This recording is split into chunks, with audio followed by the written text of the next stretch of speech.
Washington डीसी में 2 ॾींहं जी ॻाल्हियुनि खां पोइ इसराइल ऐं लिबनान हिकु छिकताइण वारे जंग बंदे में 23 ॾींहं जी तोसी ते इतफ़ाक़ कयो आहे। अमरीकी स्टेट डिपार्टमेंट चयो, असांखे उमेद आहे त ही बहस ॿिन्ही मुल्कनि जे विच में पाइदार अमन, हिक ॿिए जी ख़ुदमुख्तियारी ऐं इलाइक़ाई सालमियत खे मुकमिल तौर ते तस्लीम करण ऐं उन्हनि जे गॾियल सरहद ते हक़ीक़ी सिक्योरिटी क़ाइमु करण। स्टेट डिपार्टमेंट जी तर्जुमान टॉमी पिगट चयो, यूक्रेन जी सदर वोलोदिमीर ज़ेलेंस्की जो चवणु आहे त रूस जी तेल जी सनत ऐं फ़ौजी पैदावार जी सहूलियतुनि खे निशानो बणण हमला मुकमिल तौर ते जाइज़ आहिनि, जॾहिं मॉस्को क्यूफ में हिकु अपार्टमेंट ब्लॉक खे फ्लैट कयो, घटि में घटि 3 माण्हू मारिजी विया। जुमे ते ज़ेलेंस्की ख़बरदार कयो त रूस जे हमलनि खे सज़ा न ॾिनी वेंदी। हिन चयो त हिन सीनियर फ़ौजी सिक्योरिटी ऐं इंटेलिजेंस ऑफिसरनि सां डिघी रेंज हमलनि ते बहस कयो आहे। जीअं त ख़मीस जे हमले खां पोइ क्यूफ में मातम जो ॾींहुं मिलायो वियो हो। गादी वारी हन डार्नेट्स्की ज़िले में 9 मंज़िला अपार्टमेंट ब्लॉक चीन रफेल बूम जेट ख़रीद करण ते इत्तिफ़ाक़ कयो आहे। इम्कानी तौर ते उज़ीन जहाज़नि ताईं वधण जो हुकुम। अमरीकी सदर डोनाल्ड ट्रंप चयो आहे, वधीक चयो त जहाज़नि में जी एरो स्पेस उंजण हूंदी। डेल में तक़रीबन लफ्ज़ जहाज़ ऐं इंदिरे ताईं जो वाइदो शामिल आहे जेकॾहिं इहे सुठो कमु कनि। ट्रंप जमे ते एयरफोर्स वन ते सहाफ़ियुनि खे ॿुधायो। डेल बाबति वधीक तफ़सील जीअं त कहिड़े क़िस्म जी जहाज़नि ऐं जॾहिं ऑर्डर पहुचाए वेंदी फौरी तौर ते दस्तियाब न हुआ। कैनाडा जो वज़ीर आज़म मार्क कार्नी अल्बर्टा जो दौरो करे रहियो आहे। ॾींहुं बाद मग़रबी सूबे में हिकु उलहदगी पसंद तहरीक खे उन मसइले ते रेफरेंडम लाइ ज़ोर ॾियण में हिकु वॾी कानूनी शिकताण खे मुंहुं ॾियणो पियो। जमायतीअ जो दौरो सरकारी तौर ते सूबे जी प्रीमियर डेनियल समथ सां गॾु हिकु ख़ाम तेल जी पाइपलाइन लाइ बुनियाद रखण वारी नए मुआहदे खे ज़ाहिर करण लाइ हो। हिन वक़्तु हंता वायरस जा 100 आलमी केस आहिनि। वर्ल्ड हेल्थ ऑर्गेनाइज़ेशन WHO चयो आहे, उन जी अॻी अंग रुख खे घटाईंदे हिकु शख़्स जंहिंखे हांता वायरस जो मुआहिदो कयो वियो हो, मनफ़ी थियण जी तस्दीक कई वई हुई। मारियावान केरखूफ WHO जी डायरेक्टर डिपार्टमेंट ऑफ एपिडम ऐं वबाई मर्ज़ जी तयारी ऐं रोकथाम लाइ जुमे ते चयो त अॻेई ॻणप में हिकु फ़र्द शामिल हो जंहिंजो हिकु गैर हतमी टेस्ट हो। असांखे अमेरिका खां वधीक तस्दीक मिली आहे त उहो शख़्स मनफ़ी हो। उहो को राज़ नाहे त AI डेटा सेंटर गॾ खे तंग करे रहिया आहिनि, पर सलकून वादी उन सभिनी खां नस्बता मौसूल थी चुकी आहे। आले ज़मीन ऐं मनसूबनि खे ॿियनि हंधनि ॾांहुं धकायो आहे। ट्रेक अशराफिया शायदि जल्दी ताक़त जी बहरान जो मज़ो हासिल करे सघनि था। जेतोणीकि बे एरिया जी वेकेशन लैंड ढंढ था हो, हिकु साल खां बि घटि वक़्तु आहे हिकु नओं तवानाई फ़राहम कंदड़ ॻोल्हण में।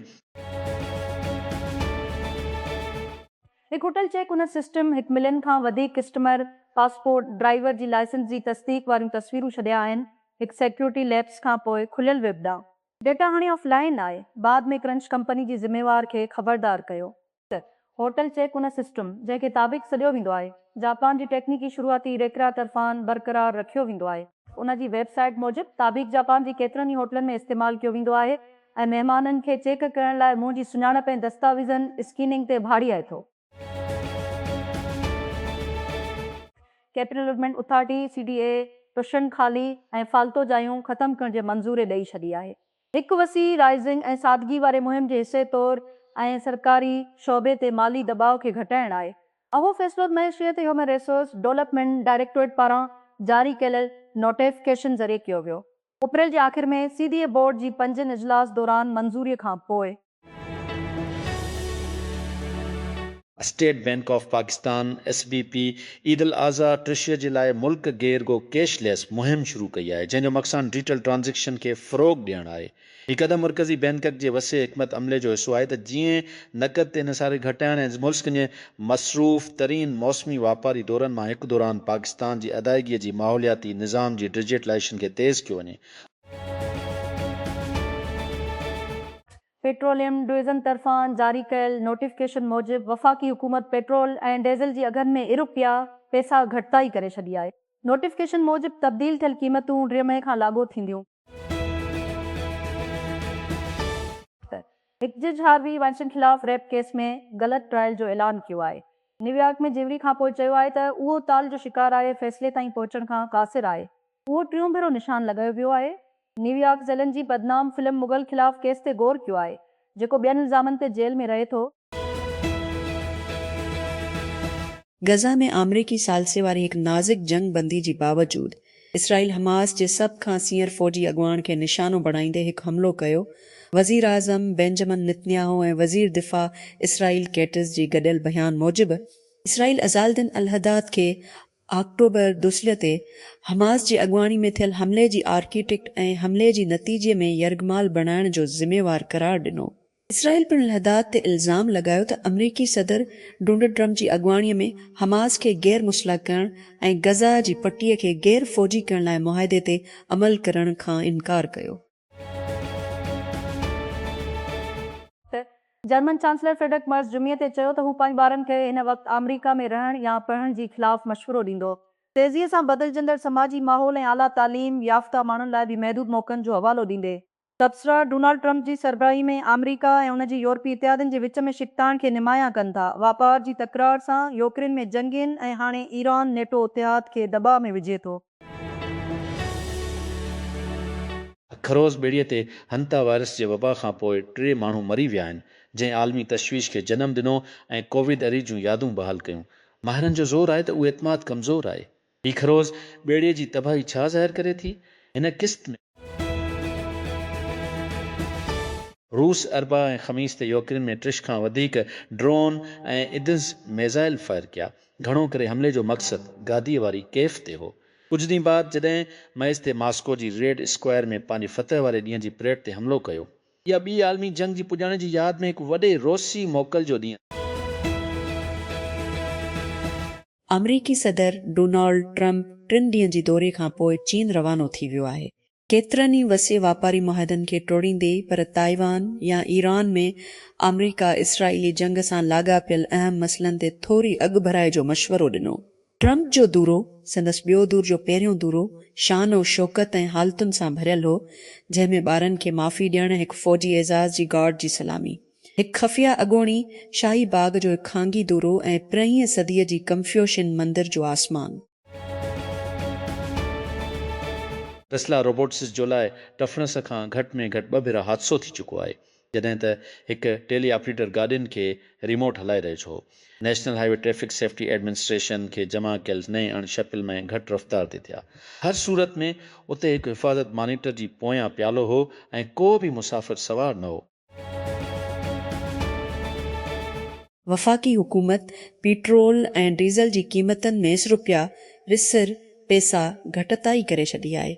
ज़रियनि मूजिबि ईंदड़ 7 ॾींहनि लाइ ₹1 फ़ी लीटर महांगो थी वियो आहे। ताज़ा तरीन तरमीम खां पोइ पेट्रोल जी क़ीमत हाणे ₹1 फ़ी लीटर थी वेंदी। रिसर ₹1 फ़ी लीटर, जॾहिं त डीज़ल ₹80 पैसा ते बीहंदो। रिसर फ़ी लीटर। आज रेलवे पुलिस मोहम्मद वसी, फ़खुर सुल्तान SL पिंडी ऐं DSP RPA सां गॾु 2 मई ते शाह बुखारी रोड रावलपिंडी ते रेलवे जी ज़मीन ऐं लाॻापियल हंधनि जो तफ़सीली दौरो कयो, जेके ताज़ो हदद खलनि ख़िलाफ़ ऑपरेशन दौरान वापसि वरितियूं वयूं।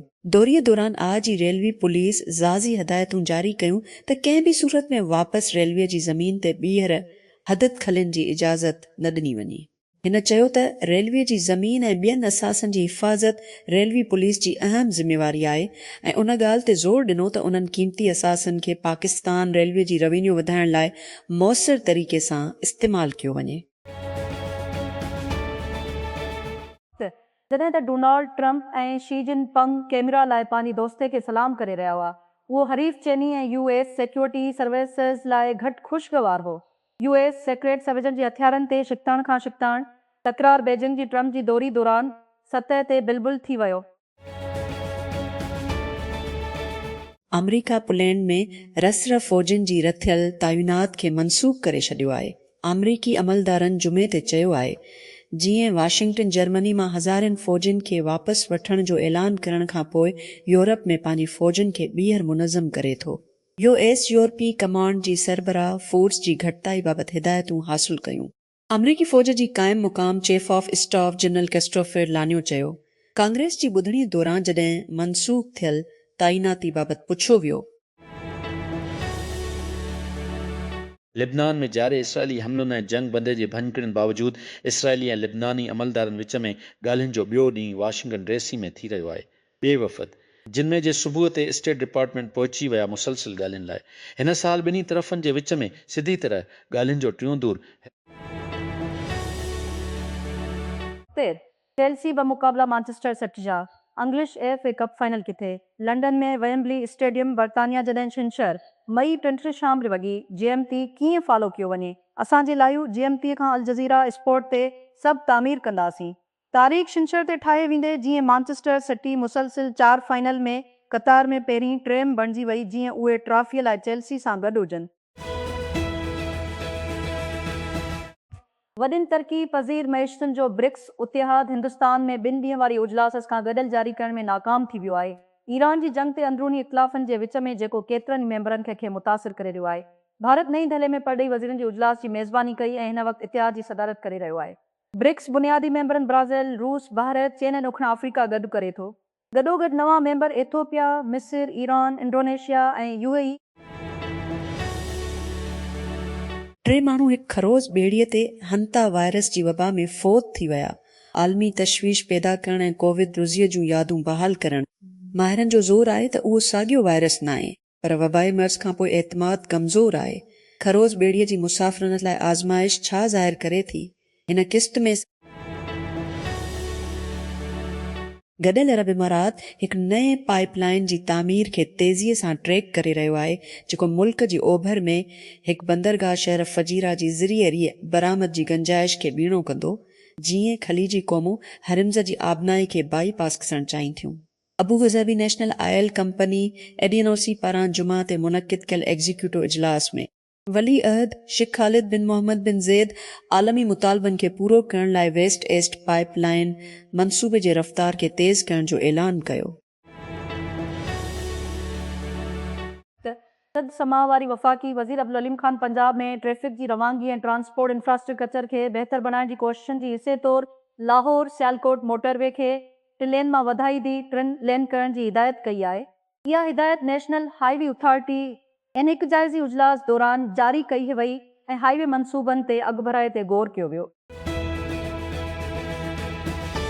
सिंध समाहवारी वफ़ाक़ी वज़ीर अब्दुल अलीम ख़ान पंजाब में मोटरवे जा 2 नवां लेन सेक्शन ठाहिण जी हिदायत कई आहे, जॾहिं त हुकूमत मुल्क में मोटरवे नेटवर्क खे वसीअ करण लाइ क़दम खणी रही आहे।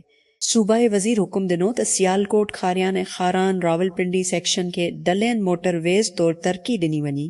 इहे हिदायतूं नेशनल हाईवे अथॉरिटी NHA जी हिकु जाइज़ी उजलास दौरान जारी कयूं वयूं, जंहिंमें कम्युनिकेशन सेक्रेटरी ऐं NHA चेयरमैन समेत आला अमलदारनि शिरकत कई।